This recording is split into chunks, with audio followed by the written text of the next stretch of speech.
You're listening to the Breezy Moms podcast on Digital Stream Radio. Growing up Black in America means something different to everyone you ask, but it binds us in a way that can't be broken. Tonight we talk about what it means to be Black and how you manage in a world that insists on boxing you in. Stick around. Hey everyone, you're listening to the Breezy Moms podcast, a weekly show that chronicles the adventures of motherhood. I'm Candace. Now let's start the show. Happy New Year! Happy New Year, Miss Candace. Welcome back. How are you? I'm wonderful. It's been way too long. I know. And I just had to I had to dig deep from like with the strength of the ancestors to get off of the couch like literally 38 minutes ago. I was just falling apart. I just need a little tiny nap, but it's 2020 and I cannot cancel because I'm so excited to do this first episode of I know, and plus, I closed the studio down for like a week for us, and then we ended up taking a 2-week hiatus as well. I needed it. But we're back super strong. 2020, a new decade. Yeah. You know, it's like Barbara Walters, right? I'm Barbara Walters and this is 2020. I know. I really thought that they were going hard. The internets were going hard for her to do the there was a petition petition last night, and it didn't happen. No, Not but last I night, will tell you that what's his name, Anderson Cooper and Andy Cohen, they were doing some sort of promotional thing, and they brought in this comedian from SNL who was actually making fun of Barbara and doing the whole Barbara skit, and so every so often she would say, "I'm Barbara Walters, and this is 2020," and I was like, "Oh my God. This is like bliss." And he couldn't even compose himself. So he was literally like on the floor in stitches and he couldn't even talk. Plus he was drinking. So first of all, I was asleep when the new year came in. We were trying to pull ourselves together. Again, I had to take a power nap at 10 o'clock. The kids were awake, but I was sleeping at 10 o'clock in preparation. So I totally missed the whole thing. I didn't watch any of it until I think by the time, and then we don't have live TV. So by the time they started figuring out how to get the countdown on, it was 12:06, but by the time we could get the TV working. So we really didn't see any of it. And then in my haze, like my sleep drunk haze, I was like, I can't imagine watching Andy Cohen and Anderson Cooper for 2 hours or whatever it was. They were a hot mess. They were drinking. Mess. So I ended up going to the bar that I work at to celebrate New Year's. I told my mom, I'll spend Christmas with you and then I'll go and spend New Year's with my friends. And so I get to the bar and it's like around 10:45. And as soon as I walk in, my boss man says to me, he goes, at 11:40, somewhere around there, you're going to help me put together all these little plastic champagne glasses and pour some champagne into them to get ready to ring out the new year. And so typically every year now, it's been my official duty to just turn the radio off and start yelling and counting down. And so we did that. And then I was like, okay, well, wait a minute. It's Tuesday into Wednesday, and in Connecticut, bars close at 1.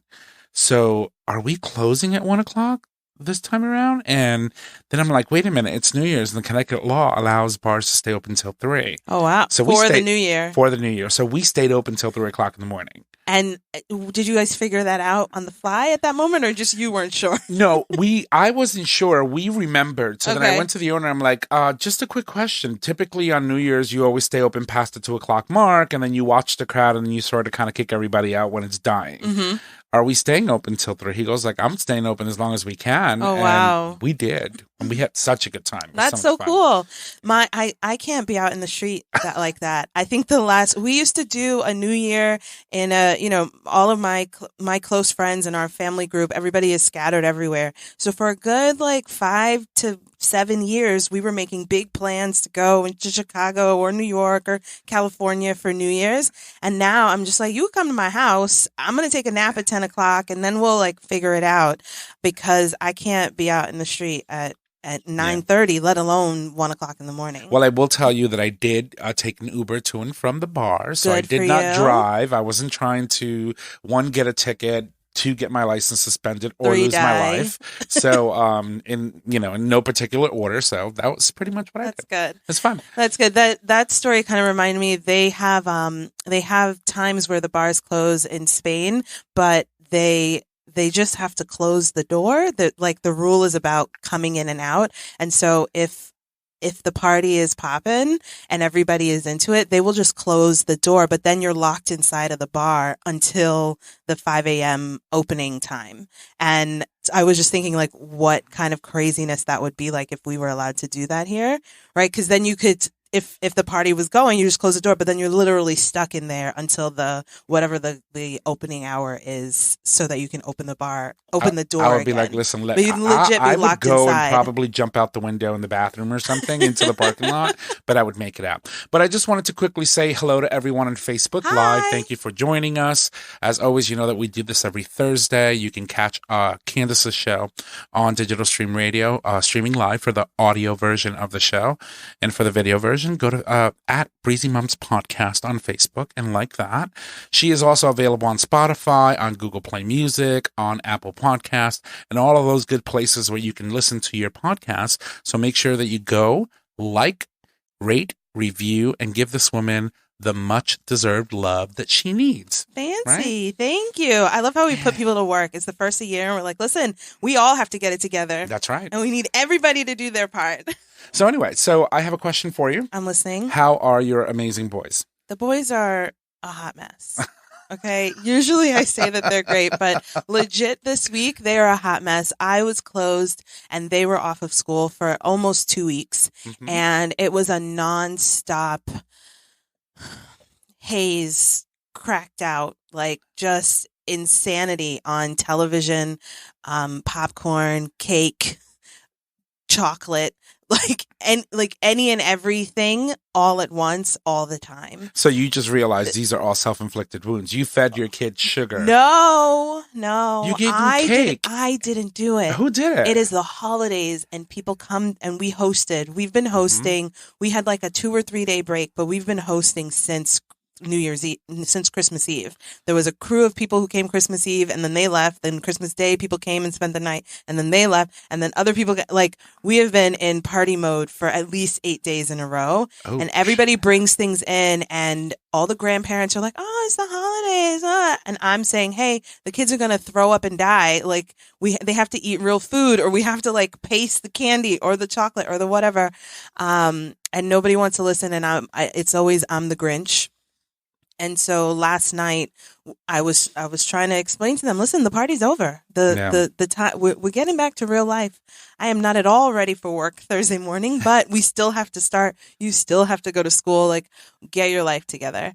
And so they are, we made it through this first day back at school. I don't know what they were like at school, but we've made it through like a first day back in the real world. And I'm kind of glad to be back, like trying to figure out how to get back on a regular schedule because they're just like up until I took a nap New Year's Eve. They were up until 1:00 and then at like 1:04, they lost it. Just insanity, that kind of like delirious kid crazy. Like I'm tired, but I'm not going to bed. I still want to be up. I'm hungry, but I've eaten a pound of candy. Oh my God, I feel so bad for you. Like if you could imagine, the like Sonic the Hedgehog drunk, right? Like they're running speed, and then just like fall out a little bit in the middle, and then they get up, and then they lose all their coins. Right? They just got to go pick them all up again.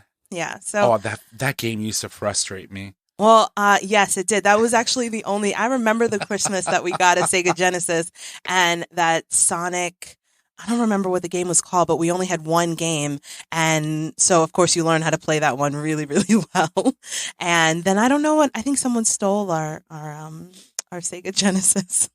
There's a whole bunch of stuff. I think they even had Pac-Man at one time. I don't remember. I only had the one game. Like that was the thing. The console is like $99 or whatever, but every game is $55. And back in 1996, that was steep. I mean, it's still steep now. I don't know. I have no idea because the consoles are like $300 now. You don't even need to go into a video game store to get games now. Now you can get like online version of these games and just play from. Well, so that's what happens. My nephew wants for Christmas like money or whatever the gift card money. I feel old saying that, but whatever the coins are that you need, like that's what he wants for Christmas, so that he can go online and buy those games and play and things, that's upgrades crazy. And dance moves or whatever. I was like, you gotta pay to make this thing dance? Like, why? Is the dancing a part of the game? No. Like, for me, it was like even when the original NES system came out, and it's like I just wanted my cartridge. Give me my cartridge. I will play the living daylights out of it. Blow into it when I think it's not working. Pop it back in. continue to work on it until it actually works, and then just run it to the ground. Run it to the ground. I'm so glad I'm not into games now, and James is not into games. So my kids are they're like mildly getting into it because when my nephew comes, who's 14, he has some games on his phone or whatever.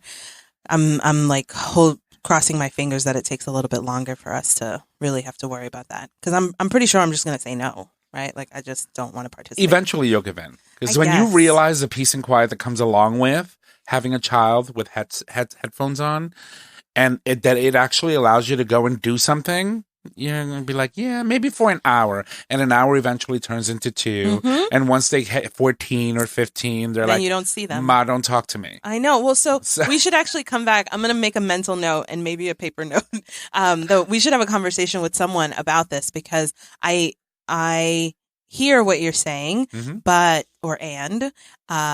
It's the same thing with the television. Yeah. And it feels like a good thing when you have that time. But again, 1 hour turns into 2, turns into 3, and you're like, oh, I'm getting so much done. But the kids are fucking zombies in front of the TV. Yeah. And then they just don't know how to be proper people when you turn off the TV. But you can set the boundaries. But the problem is, as they get older, those boundaries get a lot harder to enforce, right? So because I just want them to not... They recognize free will.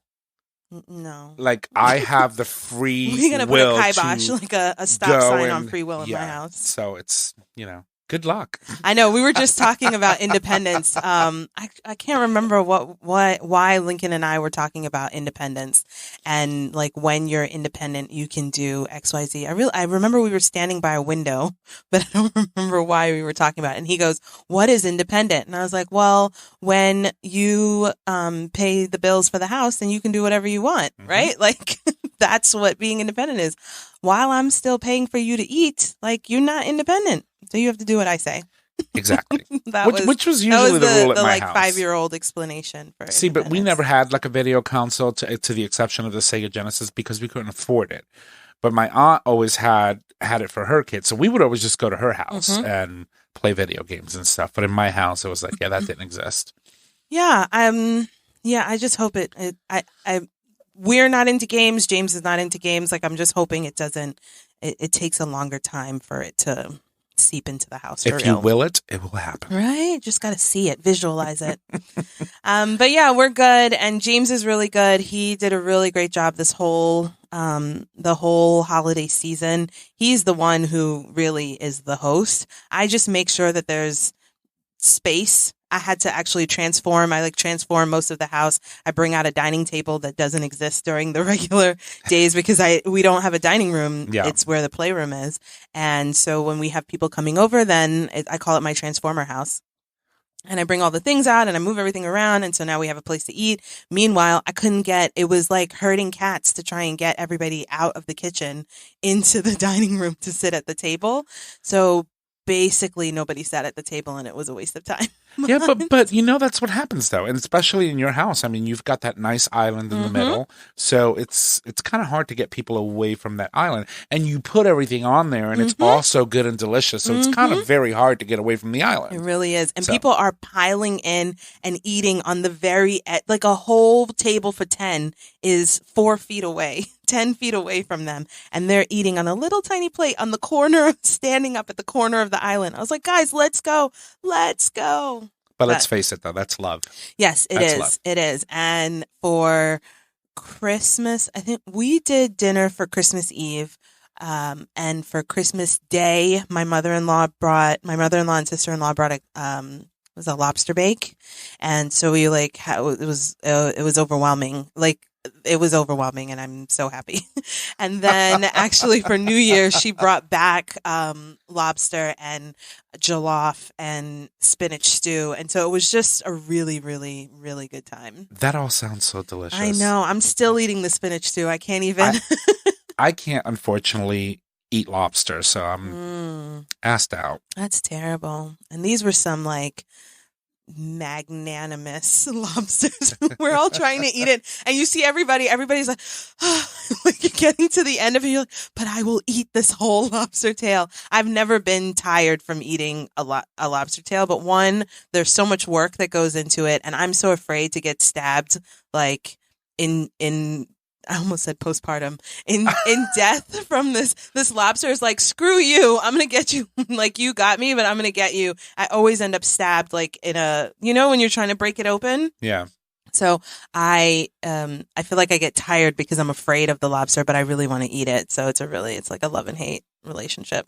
You can never go wrong with lobsters. You really You can't. just got to be careful if you have a shellfish allergy. That's Otherwise, true. you're going to end up in the hospital. I know. All bloated, looking like somebody smacked you a couple of times with a frying pan. I know. And my mom has like a mild allergy to shrimp, maybe, or something. And she said, I'm not going to eat it. But when it was all on the table, she said, I'll just have a little piece of that one right there. Better make sure you have that EpiPen ready. Yeah. That's usually what I have to do when I go to any restaurant, especially around here in New England, where, like oysters and clams and all that stuff is just very prevalent in a lot of menus, and the cross-contamination is really high. The possibility for cross-contamination is high, so just have to be careful. It's a life that I don't want to live. Yeah. You're lucky. Right. So the holidays were good, and I'm happy to be back. I'm really happy to be back. So we have some really great guests. I'm excited. On the line tonight. You want to jump in? Yeah, sure. Okay. So tonight we have guests from the podcast African.American, which takes a closer look at a subset of the African diaspora, the children of African immigrants growing up in America. It features Bonkiyo and Naana, who both hail from West Africa by way of the larger Washington, D.C. metro, DMV area. Yes. I want to say it cool, right? Like, they met as undergraduates in college, and this podcast is a way for them to share the many conversations that they've had growing up as Black in America while maintaining strong, direct roots to the African continent. Ladies, thank you so much for joining us tonight. Thank you for having us. Hi. So you guys are calling in from Pittsburgh. And Yes. And where are you, Bonkiyo? Maryland. Well, thanks so much for making the time. I was worried because I thought that we were going to have to deal with a time zone, like a California time zone thing, but we're all set. So thank you so much. Thanks for having us. Cool.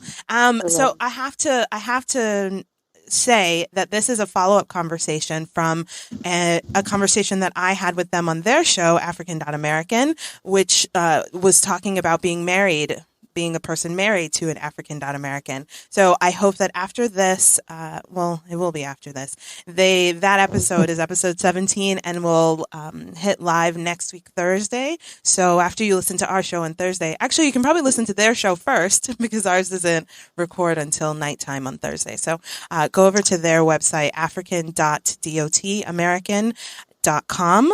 Right? Just the period. I don't know how to say that. There are too many dots. African.American.com. And you can find their podcast there. That's amazing. So before we get started, why don't you ladies take the opportunity to introduce yourselves and tell us a little bit about your show. So I'm Bonkiyo. Should we do? This is interesting. This is our first interview, so I'm kind of like, I'm going into our show recording mode, and I wanted to be like, I'm Naana, and I'm Bonkiyo. That's our intro. You're on the other side of the mic now. It is. We are.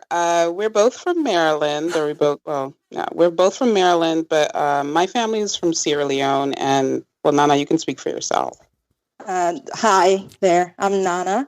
Actually was born in Ghana, moved to the United States when I was 11 years old, moved to Maryland, and have been around ever since. So. And Bonkiyo, when did you come to the U.S.? When I was way younger than 11. I have very few memories of Sierra Leone. That sounded like a dig. I'm like more American than you. No. So, Nana and I was having this thing. She's always like, "Oh, I don't know this, or I don't." And Nana actually has a lot of holes in her like American memory or American experiences as a child.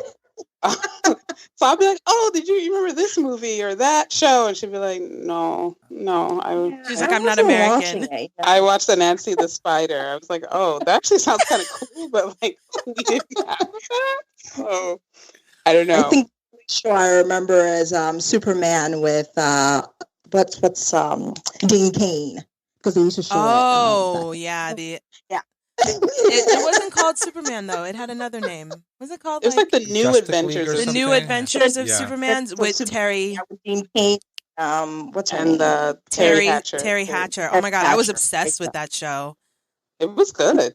I specifically remember being at a family party, like a family get together on whatever the day was, whatever the day was, and I was like, guys, where's the TV? Like, I need a minute to watch Dean Kane and Terry. I need to be watching Superman, and so I was inside the house while the barbecue was happening outside. I was inside on some little tiny TV watching Superman until it was done. And I was like, okay, now I can party. Yeah, Meanwhile, no, now I Dean feel Kane you. is a hot mess. So rest in Is peace, he Dean Kane. in real life? Mhm. He was, Oh, he was just yeah. hot when we were growing up. Yeah. I think that's what it was. Yeah, he was hot to look at when we were growing up, but he is real. He's a hot mess now. So Yeah. Yeah. I've heard the same about, I don't know if you all watched, well, Nana probably didn't, but Hercules. oh, Hercules and Xena. Oh, I know. Yeah. Xena, Warrior Princess, Hercules. Who was on? Lorenzo Lamas? Was he the one that No, played no, no, Hercules? no. No, But it's no, another Kevin name like that. Sorbo. Kevin Kevin Sorbo. Kevin Sorbo. Sorbo. That's right. That's right. I mean, I don't think that they're a hot. I don't know why you're saying they're a hot mess. I don't feel like they're a hot mess. I just think it's weird to see them as like all the way grown old people. You know what I mean? Like they just Yeah. like they were so cool when we were little. I wanted to be Xena. And actually, me she about was in something recently, and she actually still looks pretty good. I thought she. She Yeah. looks good. Yeah. I thought she passed away. Oh, you just Lucy- Lucy Lawless? Yeah. Stop it! Don't do that to us. I'm That's sorry. no, but- that didn't happen. You just made that We up. are hopes. Yeah, that would be really sad because I Just- definitely. It was one of those actresses that did one of those shows. She's somewhere going, y'all killing me now? I'm just taking a break. I'm looking for work. Okay, I don't see a date of death, so she's not alive. dead. She's alive. Thank God. The Comic-Con It was a world. wrestler that died. Yes, it was some one wrestler, Of the, okay, yes. okay, and I got confused. Oh My my apologies. God. The I didn't wanna Comic-Con give world everybody would a- like have a fit I if know. Xena died in I don't real want to life. give anybody a heart attack. I'm sorry. Yeah, let's take that back. But that's not what we're here to talk about. So we cut you off. I don't know how we got onto Superman. She started it. No, it's my fault. We always, yeah. Oh. That's where the best things happen, though, and the side conversation, the tangents.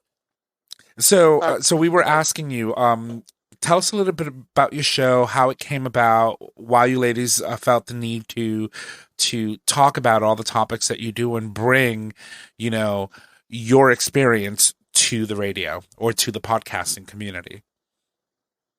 So, Nana, I guess I'll go since I jumped on. So Nana and I have a shared group chat on WhatsApp with a couple of other friends from college. And we just kind of would share like news stories or like things that we knew were going on with our alma mater. And we'd all have our own particular takes. Nana and I in particular would kind of go back and forth about certain things. And another friend on there would always kind of just laugh and say, you guys should have a podcast. And we'd be like, okay. But going back to what we were arguing about, da, da, da, da, da. And so eventually we kind of said, well, why don't we try? Why don't we do it? That's my reckoning of what happened. And I may have a different POV. It was more of Bonkiyo saying, twisting my arm. Nana, let's do this. Let's do this. I mean, we're arguing all the time anyway, right? Let's put a mic on it and record it. Yeah, pretty much. And I think they are perspectives that are a little bit different from some of the ones that we see. I mean, everybody's unique. We're all unique snowflakes. And so Nana and I, we have life experiences and POVs that we sometimes don't really see shown in other spaces. So it's nice to actually sort of share the same conversations that we're having anyway Yeah, with other people. absolutely. I love it. I think that the conversation that I've listened to your show and the conversations you guys are having, they are these. It's like I just lost my train of thought, but just like shining a light on conversations that we're having, like that are happening all around all the time in groups of color or with Black people around the table in the activity center, right? You met in college. Like I think about the student activity center and all the things we were always talking about at any given point, either in hushed tones or only able to talk about it when not in mixed company. You know what I mean? I think about it as the conversations we definitely have not in mixed company, and just taking a chance and sharing it out with the world. I don't know that I would want to, on the other hand, be privy to some of the like not mixed company white conversations that are happening, but I feel really comfortable with ours, and I think it's really great. Thank you. We think so too. So, tell me, you touched on it a little bit, but Naana, why don't you talk a little bit about what it means to be African American to you? What does that description actually mean to you? To me, that means being able to still have my Ghanaian side, as well as also cultivate. And I say cultivate because as Bonkiyo said, I missed there are holes in my American experience. I think when we first moved here, I was more kind of preoccupied with not with the popular culture and what was going on, but more with the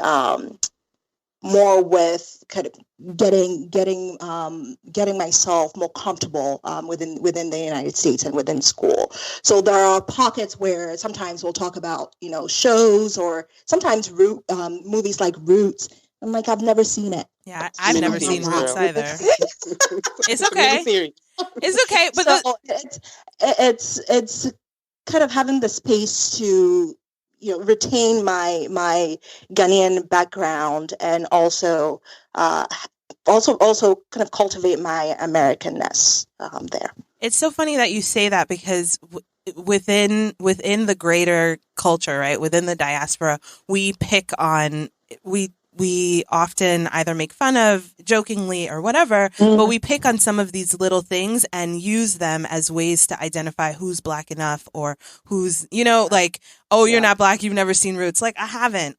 When it was out, I wasn't allowed to stay up that late. And you know what I mean? And I haven't gone back and watched it. It doesn't make me any less Black. It doesn't make, my interactions in the world any better because I haven't seen Roots, but like it doesn't mean that I'm any less Black than you are because I haven't seen this particular thing that you think I should have seen. So I'm sure that you have gotten, I hope that you have gotten over that, and that comes with age. That sort of comfort comes with age. But Bonkiyo, always tries to. I'm going to say that. I was like, oh, you're going on so much. I'm getting over it. So much ammo.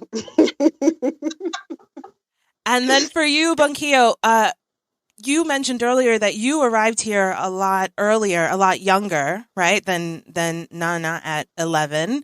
And when I hear you guys, or when I talk to you guys, I know that you're both from the continent, right? You're like not born here, and we learn about that. We talked about that. But when other people meet you, how do they receive you first? And do you ever have to, like, what is it like doing the dance of explaining, you know what I mean? Like who you are, what you are, like what kind of box people want to put you in?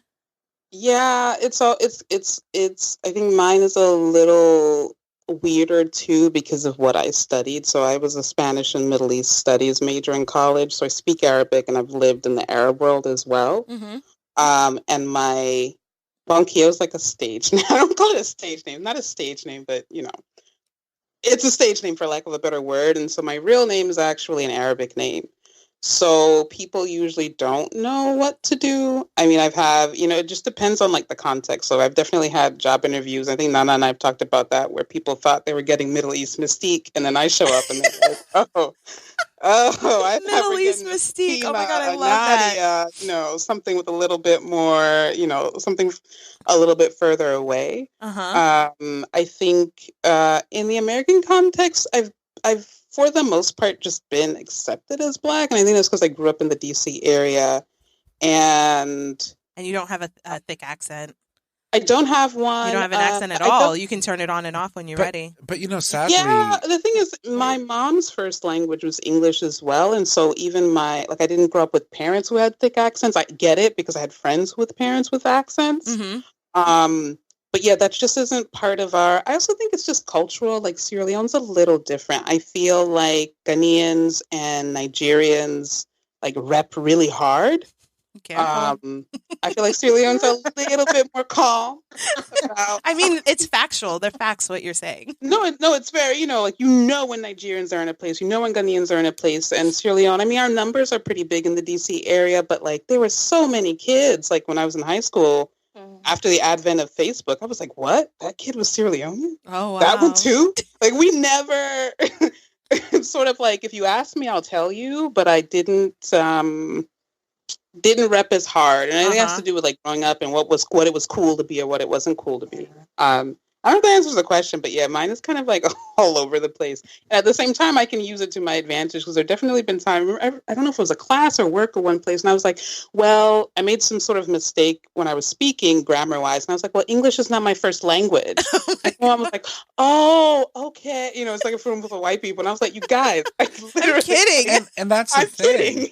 right? Like you were saying that, it's like being here, it's like sometimes they don't really take it upon themselves to even want to know if you're any different than just what we know, right? So I think that it lends itself easily in the American culture for them to just walk around with blinders, and anyone that's darker than them, they're just a black person and not necessarily from Africa or coming from, Jamaica or from the Caribbean or from South America. So it's like to them, it's only black. And I think that Americans need to do better in understanding and realizing that although we may share the same skin color, we have different cultures, we have different backgrounds, and people need to understand that those are important markers of who you are as a person, and those need to be acknowledged. But we don't do that, right? Because we walk with blinders on. And I think that the history of this country makes it even easier for people to just not want to. Right.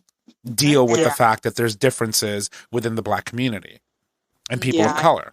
Absolutely. Totally agree. And that's part of what we're trying to do with the show, to kind of be like, I feel, there are big differences. Yeah, we have our moments where we're kind of like, oh, yeah, I can totally see like this, and this is all stereotypical, right? Because we're all individuals, but like the stereotypical African American viewpoint about something versus like what we know, like African parents like kind of force or enforce at home, and being those people in the middle, being like, okay, well, what am I going to switch on and off today? Because I have to be able to communicate with these different spaces. I think you're totally right. Like when people see you or see me, it's sort of like, by default, I'm black, unless there's some other marker that makes it more exotic. Like I told Naana, and we talked about on one of our episodes, I had a classmate who told me he didn't know, he thought I was a Kwanzaa celebrating African American. Wow. He didn't know I was actually Africa from Africa. He didn't know I had African parents, and I was kind of like, I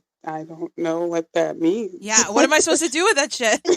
Every year I say I'm going to learn about Kwanzaa, and here goes another year that I haven't learned shit about Kwanzaa. Well, and the thing is, like I was reading up on Kwanzaa and its origins, and I didn't realize that it wasn't an actual celebratory thing until like it's an American 30 years ago, thing, right? Yeah. It's not even 30 years old, I believe. I don't know how old it is.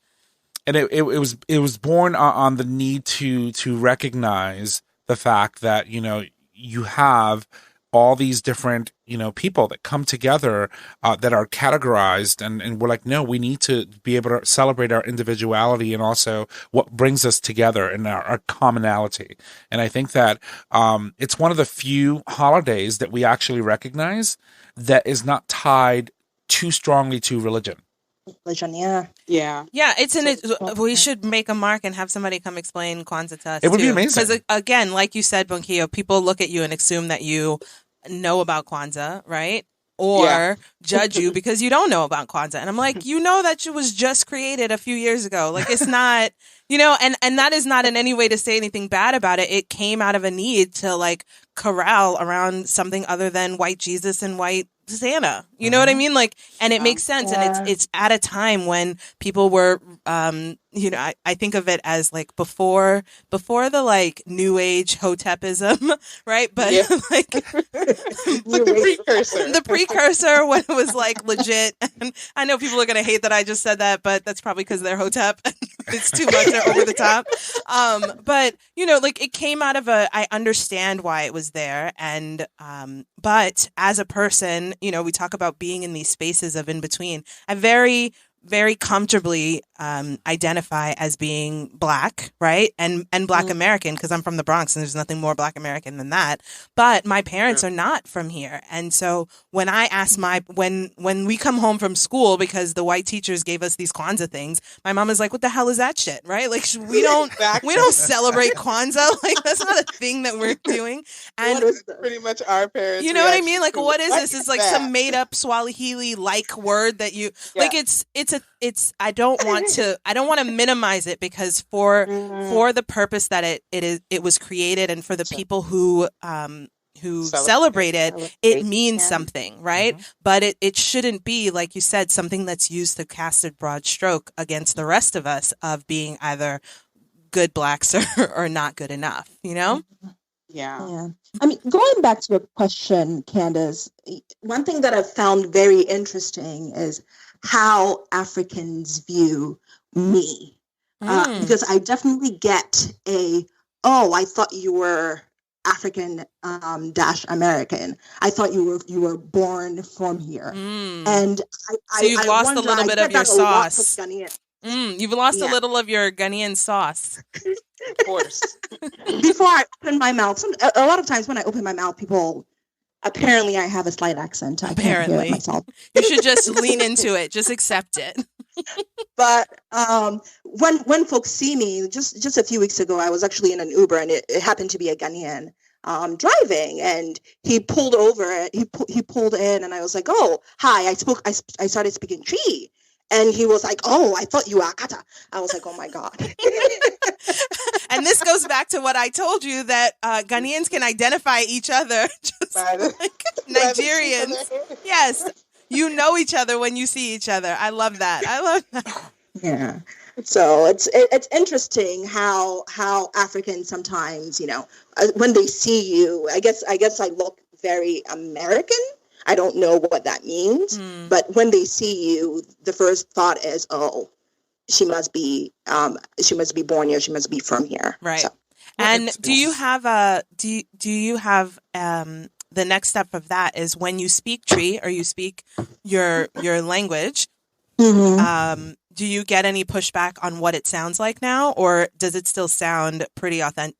That's a terrible thing to say. It sounds pretty authentic. Okay, that's good. My parents spoke, did a very good job of kind of speaking at home. So we spoke, even when we moved here. Oh, good. We spoke at home. All my siblings speak it.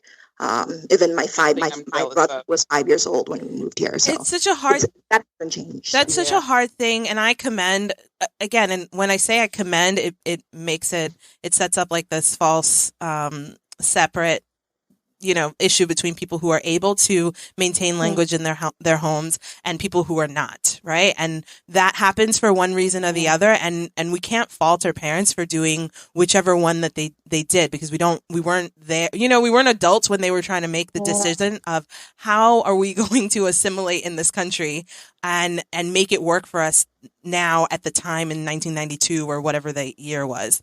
But I know that when we go to Ghana and my husband tries to speak in Fanti, they call him white, right? And they make fun of him and they're like, oh, you probably don't understand. And he kind of understands. He like understands enough of the words, but he responds in English. And I think my in-laws, they still continue to speak Ga and Fanti in the house, but everybody responds in English. And unless you are insistent and insistent to the point of like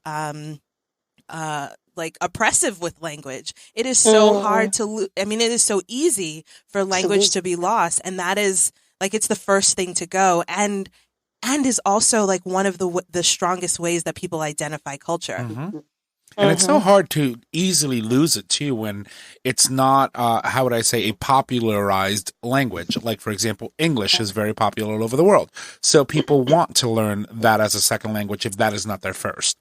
When people, for example, come over from Latin America or even from the Caribbean, Spanish-speaking nations of the Caribbean, when they get here, their parents continue to speak Spanish, but they also have no choice but to learn English. But they keep their language because it is popularized more because of the proximity to where they live, right, versus where they came from. Mm-hmm.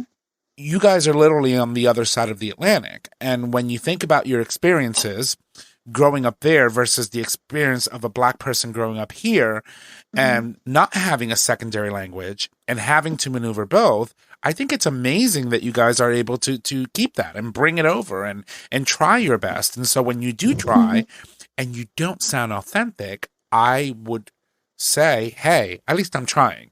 At least I'm trying to keep a little bit of my culture. That's definitely a thing in the Spanish-speaking community, right? Oh, you don't speak Spanish? Like, or you don't speak it right? And I'm like, at least I'm trying. Right. You know? Yeah. Or when I trip myself, I'm like, you know what? I have to think in two languages every time you ask me a question. So back off and let me just, say the little bit that I say. I know. Don't make fun of me. Go ahead. You also do have folks in higher education some teachers who, I definitely got a little bit of that, who will tell your parents, if they continue to speak or think in their native tongue, it'll be harder for them to pick up on English, be more fluent in right? English. So you do have folks, teachers, Idiots. principals kind of pushing back. Yep. And that's how a lot of times the language is also lost, because the parents are so afraid that the child will not be able to assimilate properly. Yeah. That's why my mom. And it's all born out of ignorance. And that's a myth, right? Because again, they're trying to just whitewash everything, They don't care. They don't want you to come here to this country and speak your language. They want you to speak the language that they force upon everyone else.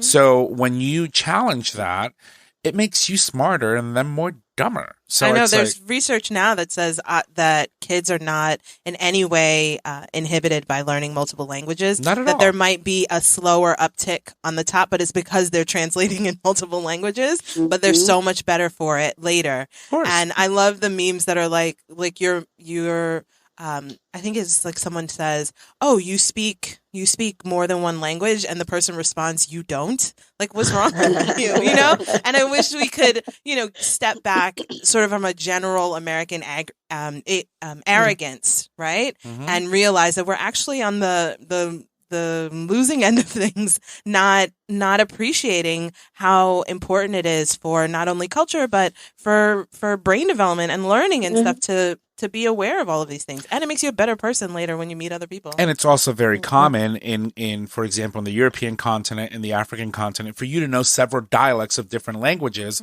because you live on the border of so many different countries and so many different peoples.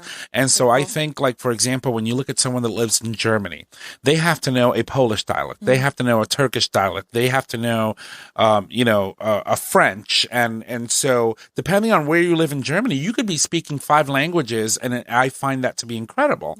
Same thing in Africa. When you're living in a nation that borders 3 other nations, you have to, especially if you live in a border town where you have to do commerce with your neighbors on the other end of that border. You have no choice but to learn these languages, and you're better for it. And that's what we don't teach here. That's what we don't get here. Like, we still make fun of people for, like, for example, if you're a New Yorker, you make fun of people in Long Island because of the way they sound. If you live in Connecticut. Yeah, but Long Island is, it is in New York, but it's like a whole world on its own, right? And it's like, it is. And it's still English. And you're like, it's not really English. Or, like, for example, how people make fun of Bostonians for saying "ka." Yeah, Boston is special too. Yeah, Listen, you're talking to a New Yorker. I don't understand anything that you're saying because they're all wrong. But my thing is, it's like, again, it's like they're making fun of the same language in different like, accents, and here we have the whole rest of the developed world who actually knows several versions of different languages and dialects and can speak it, and we suppress that when they come here. I think it's horrible. So I guess that sort of brings up this theme of finding difference negative, right? Or like thinking about difference in a negative way. And part of what you guys are I feel your show is doing is celebrating difference, right? Is one highlighting the vast diversity within the continent, and still, and at the same time, connecting to an experience here in America as being, I would consider it like Black American adjacent, right? Like, Right. and what that means. So can we talk a little bit about your actual like some more maybe details about your actual experience growing up in the DMV area, whether you have an accent or you don't? Did you feel any pushback growing up, you know, next to Black Americans? What was it like being an African person in the time of, you know, roots and, you know, like those kinds of things where we have our when own... being an African wasn't as cool. Right, Yeah. when being African Yeah. wasn't cool. Yeah, I think for me, again, because I didn't, so I speak Creole, which is like the lingua franca of Sierra Leone. There are a bunch of different tribes and different languages, but not everybody, but most people in urban spaces, no matter what tribe you are, you'll speak Creole, which is like English. It's like the English equivalent of Haitian Creole. The same kind of relationship. So English based with a bunch of like a pidgin other kind of languages. thing? I guess it's like pidgin, but Okay. like more languagey than pidgin. Right. Okay. Got it. Less English words than pidgin has. And we didn't, like, my mom didn't grow up speaking her native language at home. And so she picked it up from the street. She played with kids outside, and that's how she learned it. So we didn't have any of that. Like, that was, I don't even remember her speaking it at all. All that to say is I went into school, like, what I love about the Black community, particularly in America, I feel like, is we just accept everybody. Like, that's something I remember from school, and I think that's the contrast. And Nana probably feels the same that we saw as we became adults. It became a little bit more complicated. Yeah. But my memories of childhood is like, whether it was skin color or shade or your name, you were simply Black, and people accepted that.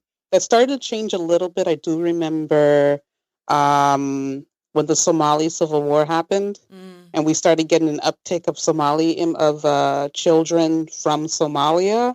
Then there started being that kind of like, you're an immigrant, you're weird, you're different. You know, the typical xenophobia, I think. Yeah.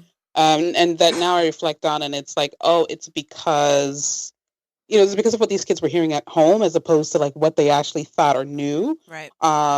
And side note, there was one boy in particular in my class. These girls were hating on him, but they were sending him notes. Do you like me? Check yes or no. So there we go. There goes that. Always. I remember was like, those you notes. like him because he had that good Because hair. that Somalians have that good hair. And those dimples. So there we go. Right. I think so. Yeah, I think I grew. My earlier years were like that, and then my older sister came from Sierra Leone. Now she came around. She was a little bit older than Naana, and that's when people were like, "Oh, you African," because she had this weird accent, you know, this British system. So you know, speaking strangely, not understanding what was considered cool in that context. And so it became a bit of a learning curve. I think if you met my sister today, you would have no idea that she came to the U.S. at 12, because it's sort of, you know, or wouldn't tell. Well, you came, you know, she came as a preteen. I don't know if that answers the question. I feel like I'm rambling a bit, but it's sort of, you kind of grow up. I kind of grew up. I didn't think about it, and then this person came, and it changed how other people viewed me, because it was like, oh, you are connected to someone who's weird. But then as we grew up, you were here and she came after you were here. She came after me. Okay. So she originally outed you. She had a British accent, basically. British accent. She wore, you know, clothing that was perfectly fine in the African context, but you come to America and you got to dress, you know, a certain way. But then, you know, you just kind of, you learn how to navigate it, and you learn what's cool or not. That's why I said, I think in the beginning, it was also not cool. I feel like we internalized that it wasn't cool to be African, quote unquote. So we just sort of like existed. Like, it wasn't something where I would ever deny it, Like if you asked me, I would say it, but it just became a thing that was the backdrop, and I just kind of let people assume whatever it is that they were going to assume about me later. Especially as my sister assimilated, and it got to a point where like you really couldn't tell anymore. So yeah, kind of complicated, and then I became adult, and I was like, oh, like. And start thinking and reflecting on like what was going on when you were there, what happened in college when you also moved from a majority Black space, the DC area, to majority white one, and being like, oh, okay, there's these expectations about me and who I am and what I'm going to say, and depending on how I answer, then you're gonna put me in this box or put me in that box.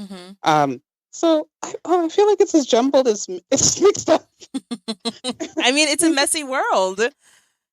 Yeah. I hope that answers it. I feel like I meandered a bit, but yeah, it's sort of there's these different phases in life, and you sort of deal with your identity as it comes to that phase. And I think when you're younger, you just don't really you're not equipped with the tools to think critically about why it is that you're doing X, Y, and Z. I think even for our family, like I've had that conversation with my mom, like I get it. My grandfather was like, English is the future. He's like, these African languages, they're not where it's at. So nobody can speak that language in my home. And it was helpful, right? Because my aunts and uncles don't have that. It's the same thing we're talking about with languages before. They don't have that language barrier. And their children didn't necessarily grow up with that. And a lot of us have Anglo names as well. I don't, but like I have cousins, with like, and siblings with quote unquote normal names. Right. But I call them Bible names. Yeah, Bible names. There we go. Because I was like, they're not Western. They're still kind of African. Because African names are also they're Bible names. They're there. But James, Emmanuel, Samuel. Exactly. I got it. Esther Mary, Rebecca, Agnes. Yep. Like a bit old fashioned, but there. Or you get the ones, we don't have them, but like Blessing, Thursday. They'll just translate the African version. Oh, interesting. Yeah. But there's something there that I feel like she missed out. I feel like she missed out. And I think about that now as an adult, as she like, because she can speak her language, but I see her falter. Yeah. She can't speak a full sentence without putting the English in when she's with folk who can speak it. And it's something that's like food for thought for me, because it's like, it also makes me feel a little bit bad, because I feel like why did I go to school and learn these other languages? Yeah. And I still don't have the your one, own, right? So yeah. That's an interesting thing about what we prioritize, right? And what the world has told us to prioritize. And most things that fall under the Black diaspora are not a priority anywhere. And yeah, so again, I think it goes back to that. I try not to judge any of our, the generation before us, because I don't know, we like to think that if someone told us to go to the back of the bus, we'd be like, hell nah, right? But I know I wouldn't. I'd be like, okay, I would do that. I'm always like, no, you wouldn't. If I would have, you would have picked that cotton with everybody else. Exactly. You just have to survive. And when you come here in the 70s or the 80s, I have parents who are immigrants, and you just want, especially if you come at the preteen or teen age, you're like an alien anyway, right? Like teenagers are the worst anyway. You just want to disappear in a way that makes you fit in with everybody else, right? That like you just disappear into the crowd, and anything that separates you from that, you want to suppress. So it's a really tough place to be, and to add on top of that all of the racial and cultural weight on top of that as a preteen or teenager. I mean, picking up on that, when I as I mentioned before, I came here around 11. And one thing that I struggled with was fitting in culturally. So one thing that kind of was, it existed in Ghana, but was new to me was the whole recess stuff. And I would find myself standing every time I would stand by a wall by myself. Yeah. Because I didn't know, some folks would sit in a circle and just chat about what's happening, music. I didn't have that. I didn't have that connection. Some folks would play, what was it? Wiffle ball? Oh, I don't know. Where are you living? It's a wiffle ball. I don't know what. Whatever, they play some game. It's like tennis up against the wall. Playing games I don't, I've never played before. I don't Handball. know what they are. Well, I would find myself just standing by against a wall and just watching. Mm-hmm.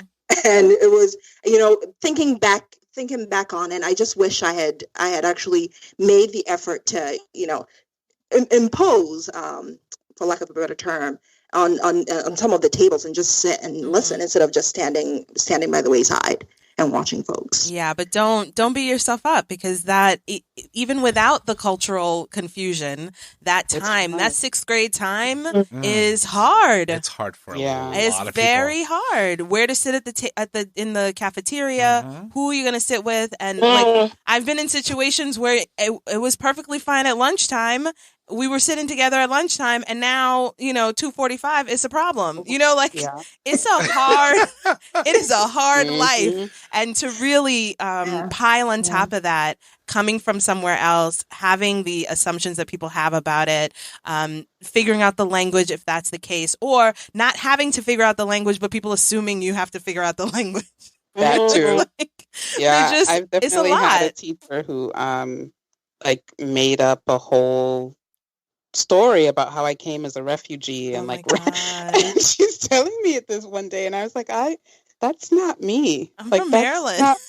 I grew up here. And she's like, no, but I could have sworn I gave you a ride home one night, and that's what you were saying. And I was like, I'm not sure who that student is, but it's right. It's not me at all. But it is, again, that idea of like, you just wanna be. I'm like, lady, don't blow my spot. Like, I'm a normal kid. This is not my. It literally isn't my autobiography. But I don't want you like giving me these identifiers that like make me seem different from everybody else who's around me. It is. Even now in adulthood is a challenge to navigate. Yeah, sure. It's all about, I think, just thinking about what Naana just said. It's don't beat yourself up, because maybe some of those kids wouldn't let you play anyway. Right? Sometimes people can be so mean, and like you said, they're nice in the morning. I've definitely had nice in the morning, and then they're like, "I'm gonna beat you up after school." Exactly. Wait, how did this? Wait, what did we do? 2 hours. How did I offend? And then we're all on our own. Thank God I'm not the only one. And 2 hours after that, you're talking on the phone. It's like with a very long cord in the bathroom or in the closet somewhere. Back in those days when I was growing up. Oh yes. There weren't any cell phones or anything like that. Me so. too. Three-way calling, that was also. So as we wrap up, I have a couple questions that I ask of everyone. What does success look like for you? And that could be, you pick a place that you want to talk about success. But what does success look like for each of you? Naana, let's start with you. Okay. I think being comfortable, kind of financially comfortable in my own skin, being able to navigate my world, whether it be personal, within my personal life or within my professional, comfortably, navigating it comfortably, having a seat at the table, and just having comfort in kind of all aspects of my life. I love it. What about you, Bonkiyo? I think mine is similar, but it's more about melding the best of the two cultures that I grew up with. There's a lot of good stuff in African culture, and there's a lot of good stuff in American culture. And sometimes those things can be at a loggerheads. Like, I mean, even things like, I think it's a big African concept of like, no matter what material success you have as a woman, people will ask you, well, are you married, and how many children you have? Right. So sort of being able to push against those, I don't say antiquated ideas, but against the ideas that don't work for me, and still take the really good pieces and put them together in a way that's authentic to me. I think that that's really important, because I see that being able to do that makes it easier for people who come after you to do their own and kind of live their own story. So somehow living my own story, but also acknowledging that it takes a village. Yeah. I mean, that image or that that idea that you're talking about, I've heard like comedians, like I appreciate comedians for being able to take some of the really hard stuff that we have to deal with, and explaining it in a way that makes it totally, you're like, yes, that was it. I was trying to say that. But this idea that, especially if you're from an immigrant family and you're a girl, right? You have to focus on school. You can't have any friends. You can't go anywhere. You can't, like, you have to stay at home. You have to be home cleaning the house. You have to take care of your siblings, whatever. And that's what you're supposed to be doing until all of a sudden, magically, one day you should then be married. Like, where's your husband? Where's your husband? It's like, when was I supposed to find one? Holiday season. Yeah, exactly. Well, I was at the library until midnight studying for midterm, so I don't know. Maybe and I'm not a doctor yet, like you said that I had to be. I'm still working towards that, or like whatever the thing is. But just recognizing that, I think our parents, right, the generation before us, they lived a different life than we live. Although maybe it's probably more similar than we give them credit for.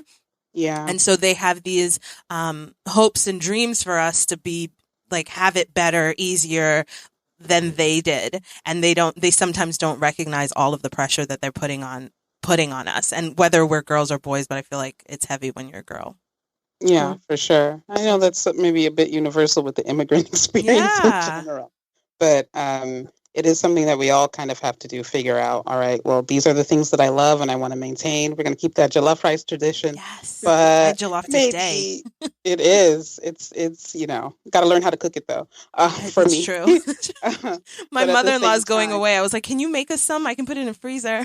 Oh, my mom literally cooks African food and mails it to me. Yes, it is frozen. If you freeze pack that sucker right, put it on USPS priority mail, get there in 3 to 5 days, or freeze pack it right and put it in your suitcase so you can get to your destination with you if you're traveling. Oh my God, I know it all. You're that person who smells like jollof when they walk off the plane. Yes. I don't care, but I smell delicious. We're going to hunt the whole plane smells like jollof, okay? I smell delicious. Jollof and that fish that's been smoked, the smoked fish. Oh, that thing is so good. But it's so delicious. Oh my God. Okay, and then I want to hear about mantras. Do you, Bonkiyo, do you have a mantra that you live by? Ooh, a mantra that I live by. Ask Naana first. I gotta think about it. I'm sitting here trying to think. just like a guiding, right? I had a friend on the other day and she was like, 80-20, like 80% is enough. Like, I just can't do anymore, but 80% is enough, right? Or the other friend, she was like, you're all right. Whatever it is, you're all right. Like, we're all right. That's a good. It doesn't have to be deep, but just something you find yourself coming back to all the time. That helps you.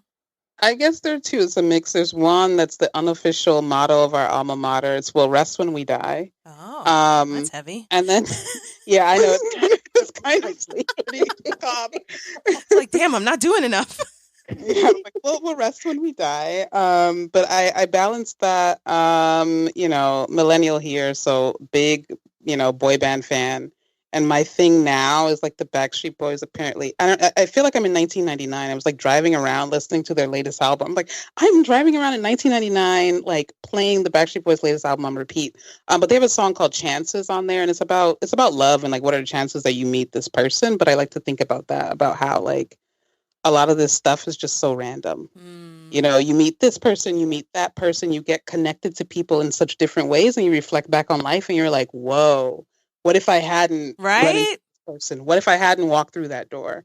So true. So that helps balance out "We'll rest when we die," I think. Oh my God. Okay, good. And what about you, Naana? I think for me, I mean, the one thing that keeps coming to me is truth hurts. Okay. Ooh. All and right. that is because the song or the type? Not the song. Kind of, it kept coming to me because I think that is what some of my friends would describe as being my mantra. Because I sometimes I'm very blunt, and I will tell you. That's Ghanaian. That's the Ghanaian in you. I'm trying to soften the blow sometimes when I speak, but I'm very direct. If you want to know what I'm thinking, if you want to know what I'm thinking about you, just ask and I'll tell you. I won't sugarcoat it. Americans can't handle that. So that's a good quality, so that people know you're not lying to them or sugarcoating anything. They know what to expect. I love it. And then lastly, what's for dinner tonight? Oh, well, fried yam. I already had my Nice. fried yam with some sardines. Oh, I don't know if you've absolutely like fries and some pepper. Is it red? It's yam. So yuca? No, yuca no, it's is yam. Cassava. Yam. You mean Cassava. like cocoa yam, not the sweet one. Cut it up. Yeah, you cut it up and then you The white salt one. it and then you fry it. Yeah. It's like fried potatoes. Yeah, French but fries? better. Yeah, but better. Yeah, because yams always, yams are more superior to potatoes. That's just, it's a given. I am having, so one of our traditions is to have, which I think is an African American one as well, to have black eyed peas on New Year's. Mm-hmm. So I'm just going to have some black eyed peas leftovers. Like, let me stop faking. I don't cook them either. So I might as well get all the African food that I can get before the holiday's over. Yeah, I wonder what that, I don't know about, I've heard of the black eyed pea tradition, but I don't know what it is, where it comes from. But people hand you a can of black eyed peas. I'm like, you could have cooked it. That would have been better. Oh, a can? Oh, no, we cook ours. My mom cooks it in a stew. No, I'm from the Bronx. It was a can. Interesting. But but not at my house. But not at my house. So I don't know. I don't have the answer to what the tradition is. Interesting. Yeah, I just thought it was a weird African thing that we did. And then you grow up and you learn that other people also eat black eyed peas on New Year's. New Year's. I'm like, oh. Yeah, my mom, we don't do that. I don't think we Ghanaians have that. Or maybe I don't know about it. But you guys have wache, but you don't eat it on a special time. It's just we don't eat it. Yeah, it's just not for wache. New Year's. It's not some sort of tradition. Yeah. My mom just said that that in Belize they have black eyed peas, but it's for their Thanksgiving time. So according to Wikipedia, here we go. Should never ever quote from Wikipedia, especially if you're like in a scholarly program. But we gonna. In the southern United States, eating black-eyed peas or hopping, John, is a traditional soul food on New Year's Day. It is thought to bring prosperity in the new year. Okay. I mean, good food makes you feel good. So can y'all just start throwing cans of black eyed peas at me? Probably fresh beans would be better. I need it in all aspects. Well, ladies, it's been a pleasure. I'm so glad that we got to continue this conversation from the joy that I had being on your show. Thank you so much for joining us on the Breezy Moms podcast. I've learned so much from you guys and feel like definitely a kinship. So please come back anytime. I would love to talk to you guys again. Likewise. Thanks so much for having us. Yeah, thank you. This was really fun. Thank you. All right. Well, enjoy I don't know if you're still on holiday, but enjoy the last few days before. I feel like Monday is really the day. I think we're all dialing it in Thursday, Friday. Monday's the real day. So enjoy it while you can. We're there in spirit, but not in... Right? It's like I have to be here, but don't ask me to do nothing. Basically, it's like, you got a nerve to send me an email on January 2nd? Like, oh wait, technically I didn't take this day off, so I gotta answer that. School is in session. Hey, school is in session. All right, ladies. Well, enjoy the next couple days, and I will talk to you soon. Thank you. Have a good one. All. Bye. Bye. Aren't they awesome? Those ladies are amazing. I think that there's a lot to be learned from shows that talk about how you bring in, different traditions into the American way of life. And I think that what I get from them is that that's what they try to do. They try to figure out where they fit in this American dream, right? That we all... Which we're all trying to do. Even without that, we're all trying to figure out where we fit in. I think it's awesome, though. So the show is called... So their show is called African.American, and that's DOT for the dot. And they record... I actually don't remember what their recording schedule is, but if you go to their website, African.American, you will find all of their... .com. You'll find all of their most recent episodes. And they've had some really good ones.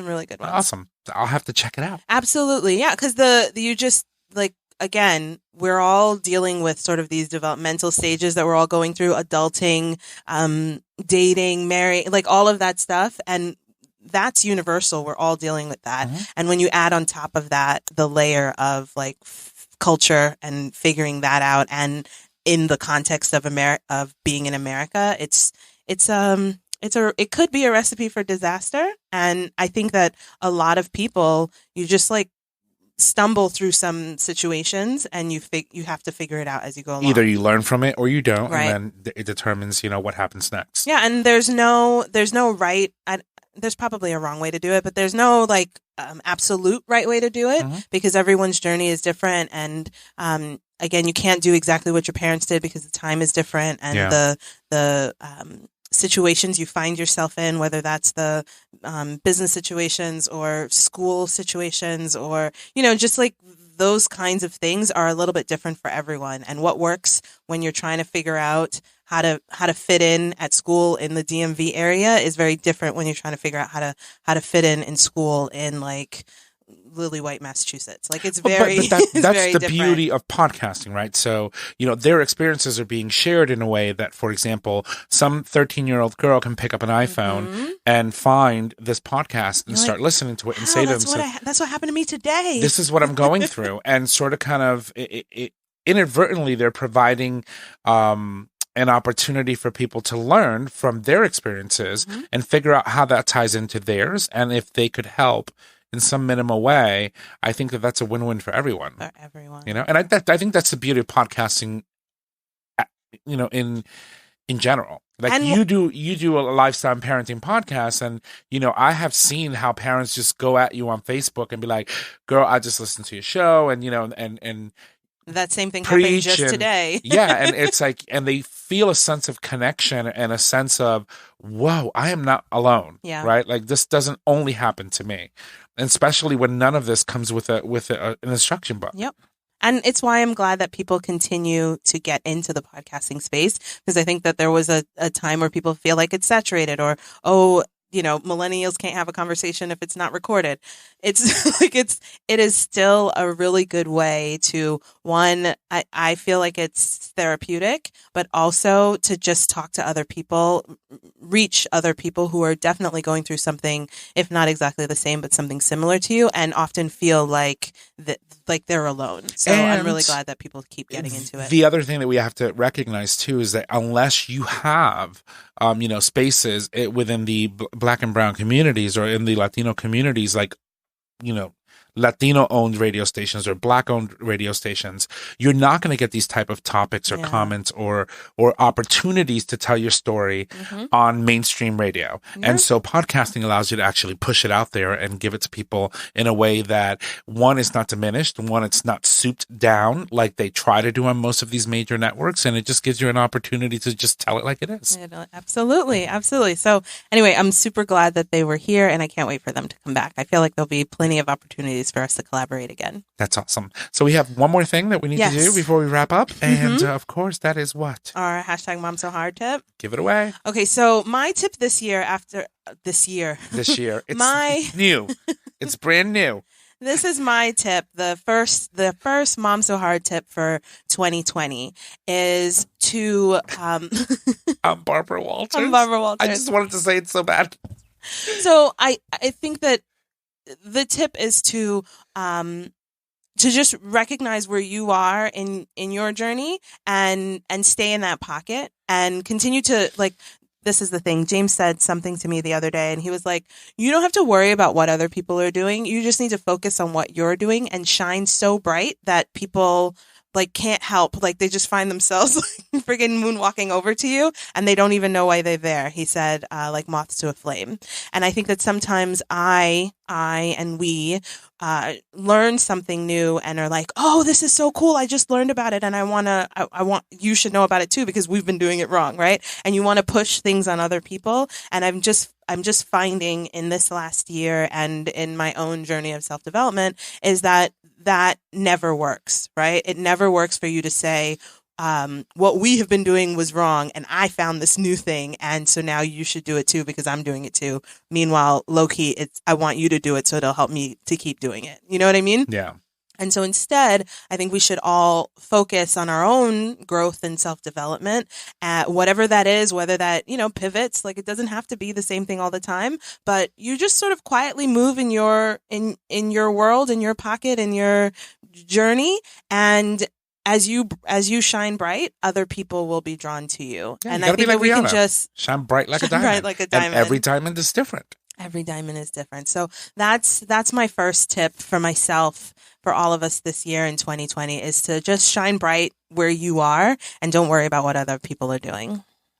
Fantastic. So I am looking forward to the shows we have coming up. I'm not particularly sure everything that we're doing, but I'm really excited about 2020. And, I build this boat as we sail, and I don't often know where we're going, but anytime I take a second to look back at where we've been, I can connect the dots, and it's a beautiful path. So I just want to take this time to say thank you, Tommy, for being on this journey with me, and looking forward to 100 more really great shows. Fantastic. Thank you so much. All right, so we'll talk to you guys next time. Bye.